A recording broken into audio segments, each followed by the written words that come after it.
live with the butterflies. Mesmerized, mesmerized by you.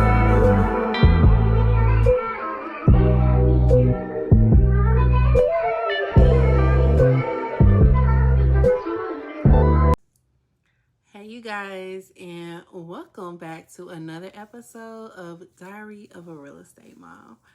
So, today feels like one of those quiet days for me. You know, one of those days where, I just need to take a moment, take a breath, pause, and say, what, two, what, two, three, release.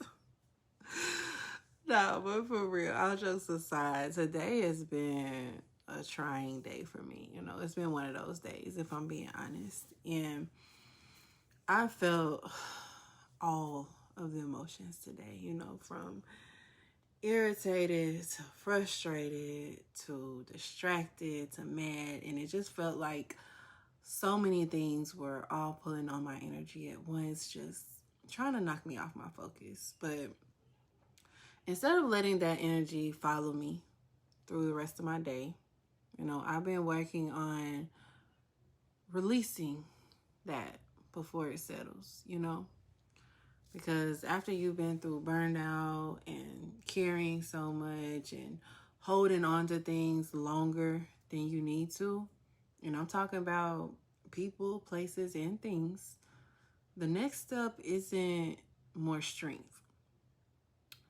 What I've learned is that the next step is letting go. It's releasing, And for a long time, I thought healing meant fixing everything about myself, being a real Bob the Builder. Fixing my mindset, my habits, my reaction, my peace, all of it. But what I'm learning is that a lot of healing doesn't come from fixing it all. That's not really what healing comes from.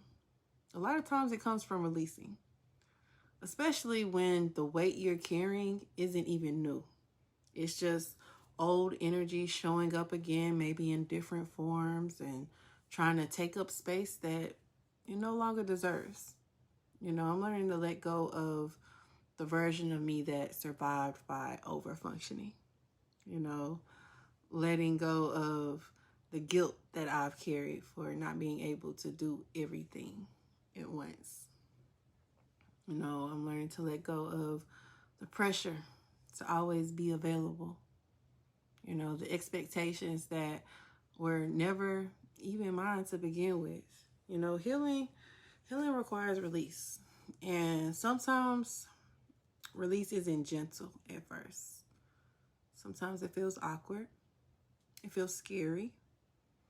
It feels like you're standing at the edge of something familiar, just counting yourself down, 1 for the courage, 2 for the truth, and 3 for letting go. And releasing isn't dramatic, even though I have definitely had my share of making it dramatic before, like for real, overly. But I'm learning it don't even require all that. Like it really doesn't.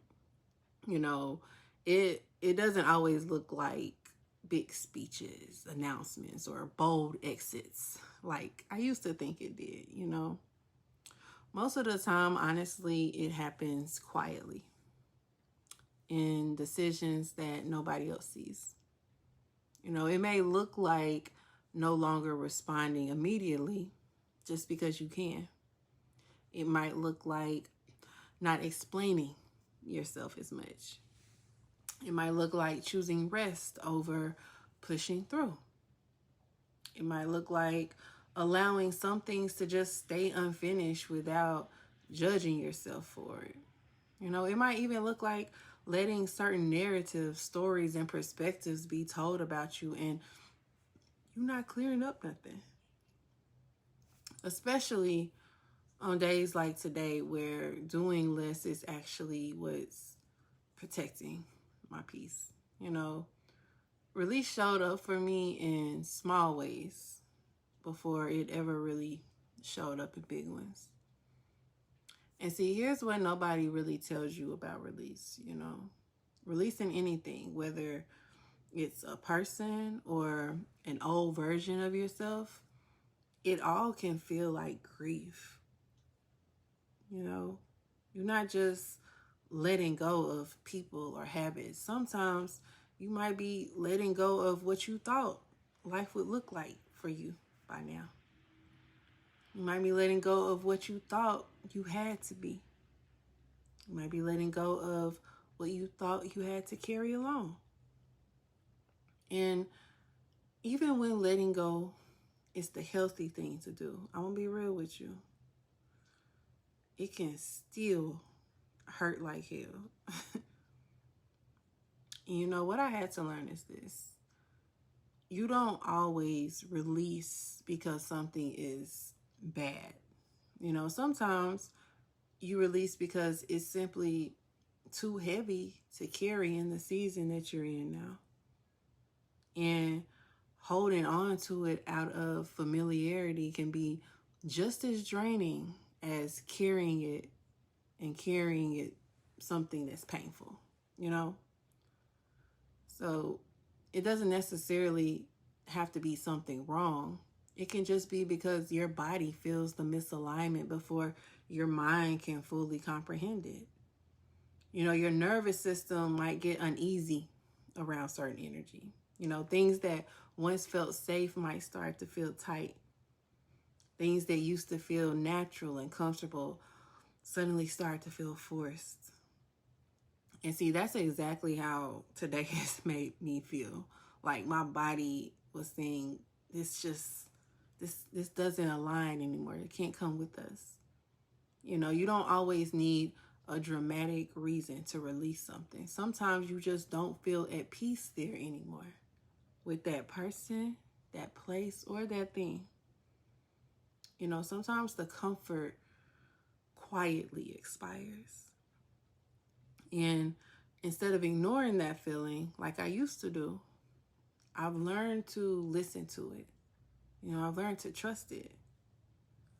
And honestly, that's what has really strengthened my discernment over time and my confidence in the decisions I make, the confidence in myself. For me, release didn't mean everything changed overnight. It meant I started paying attention to how people, places, and things made me feel and trusting that feeling. So I started asking myself questions like, is this costing me my peace? Is this draining my energy? Is this bringing me closer to who I'm becoming, or is it keeping me stuck in who I used to be? And little by little, I started choosing differently. Not aggressively, not perfectly, just intentionally. Healing requires release, but release also requires honesty. Honesty about what you're holding on to out of fear. Honesty about where you're staying out of habit. Honesty about the parts of yourself that are tired of holding on but scared to let go. And I won't pretend like I've just released everything yet, because baby, I'm still in it. I'm talking about in it. I'm still choosing, still growing, still learning, still releasing. But what I do know now that I didn't know before is this. You cannot heal what you refuse to release. You cannot make space for a new peace while still gripping on the old weight.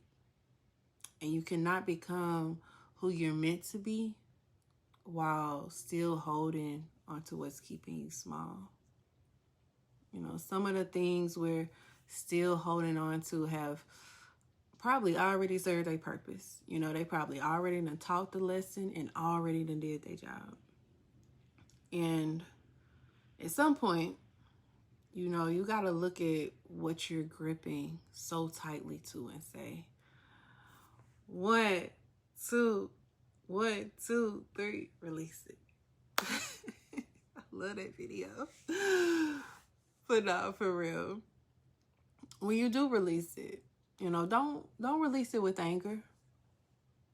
Don't release it with bitterness. Release it with clarity. So, if you're in a season right now where things feel like they're falling away, where relationships you once found peace in look or feel a little differently, where your pace is shifting, where your priorities are changing, it doesn't automatically mean that you're necessarily losing something. You might just be being lightened. You might just be making room for what God is trying to bring in next. So, sis, let me ask you this gently, okay? What's one thing that your spirit is ready to count down and finally release? We're heading into 2026 here in a couple weeks, and this is the perfect time to think about what you don't want to carry into the new year with you, and what God may have been nudging you to release all 2025 long. So, if this episode spoke to you, go ahead and like this video, subscribe to the channel, and turn on your notifications, and make sure you share this with another woman who's learning how to let go too. And for my real estate agents and my business moms, I created a free agent personality quiz. And this quiz helps you understand how you naturally work, how you make decisions, and how you stay consistent, especially when life feels heavy like this.